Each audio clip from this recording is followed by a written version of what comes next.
अस्सलाम वालेकुम दोस्तों, अज मैं तुहाडे लिए एक नवी वीडियो लैके आया वां।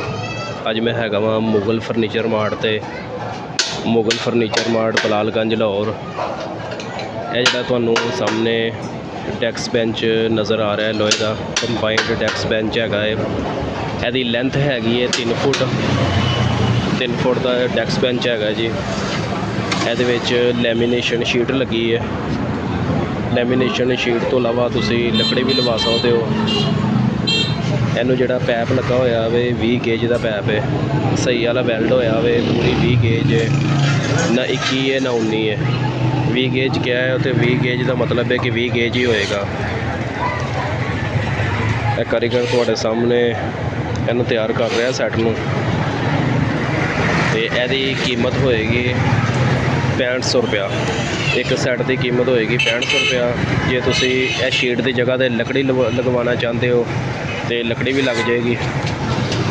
इधर सैट तैयार होया वे, मैं तुहानूं जरा विखा रहा वा करीब तो करके।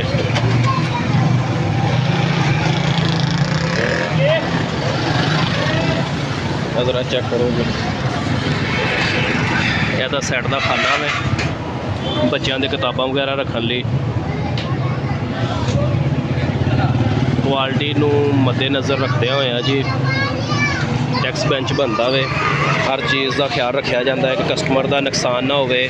जिहड़ी चीज़ बनती है वो टाइम कटे, जो टाइम कटेगी जल्दी ख़राब नहीं होएगी तो कस्टमर दोबारा भी आएगा। इस सैट की कीमत हैगी जी 6500 रुपया। तो ये जे तुसी इस लैमीनेशन टॉप की जगह ते लकड़ी का टॉप लगवाना चाहते हो वो भी टॉप लग जाएगा, लकड़ी वाला टॉप भी लग जाएगा। मुगल फर्नीचर मार्ट का एड्रैस हैगा जी दाता दरबार की बिल्कुल बैक साइड अखां वाले हॉस्पिटल के बिल्कुल सामने नज़द हाफज चाय वाला भी हैगा जी।